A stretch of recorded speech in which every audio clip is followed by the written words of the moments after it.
La CNIL attend de ce sommet qu'on parle de l'usage responsable de l'IA et que la question de l'utilisation des données personnelles des utilisateurs soit également abordée. Le rôle de la CNIL étant de combiner au mieux, d'essayer de combiner au mieux les formidables opportunités qu'offre l'IA et la protection des droits des personnes, notamment sur leurs données personnelles. Quelles sont les dérives que nous devrions craindre? Sur quoi devons-nous être attentifs en tant que citoyens? Mais il y a plusieurs sujets.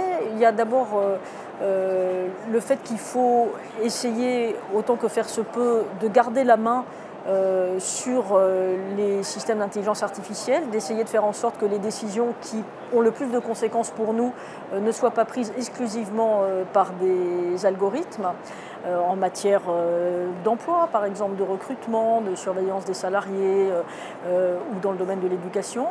Ou dans le domaine du versement des prestations sociales, par exemple. Il faut également être attentif aux biais, ne pas avoir une confiance absolue dans ces systèmes, savoir que si les données avec lesquelles sont entraînés les systèmes d'intelligence artificielle sont eux-mêmes biaisés, eh bien, ils peuvent reproduire des biais liés au genre. Par exemple, quelqu'un qui cherche à recruter dans le bâtiment, à qui l'algorithme ne va présenter que des CV d'hommes et pas des CV de femmes. Il faut faire attention aussi aux questions de manipulation de l'information avec l'utilisation de l'image et de la voix qui peuvent être dévoyées ou être utilisées pour faire des fraudes, par exemple. En matière de cybersécurité, il faut être attentif à la fois aux réflexes classiques qu'on a pour n'importe quel système d'information, mais également dans l'entraînement des données, il peut y avoir une volonté d'empoisonner en quelque sorte les données. Et si on a une voiture autonome conduite par de l'IA et que certaines personnes malveillantes ont voulu changer un panneau de signalisation, ça peut naturellement avoir des conséquences. Pour donner un exemple concret, il y a des enjeux de souveraineté également pour que les données personnelles utilisées, entraînées dans ces modèles soient bien localisées en Europe, que l'IA que vous utilisez ne régurgite pas des données personnelles ou des secrets d'affaires de votre entreprise. Voilà quelques exemples des défis auxquels on doit être attentif. L'IA n'a pas vocation à remplacer les humains parce qu'il faut que les humains gardent la main. Il y a un enjeu d'explicabilité des systèmes d'IA. Ce sont un peu trop souvent maintenant des boîtes noires, effectivement. Et ça, la CNIL est très attentive à cela. Et l'IA, sinon, elle peut naturellement permettre d'avoir, en utilisant les données de santé, une médecine plus personnalisée. Mais il faut que ces données elles soient sécurisées. Il faut qu'elle ne porte pas atteinte à votre vie privée.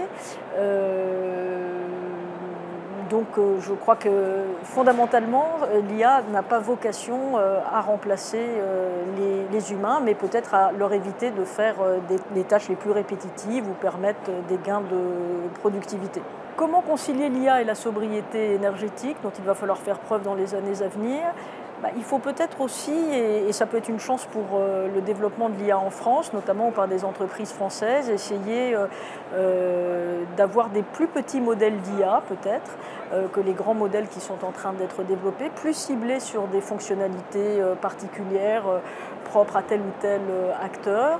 Et ce sont des modèles plus frugaux, effectivement, et qui préserveront davantage la planète en consommant moins d'énergie.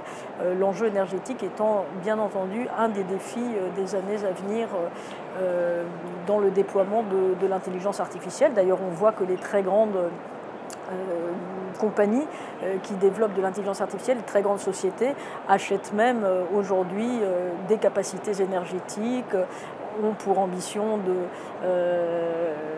faire repartir des centrales nucléaires désaffectées pour entraîner leur modèle d'IA. Donc je crois que la France a certainement une carte à jouer en développant des modèles plus petits, plus adaptés, plus frugaux.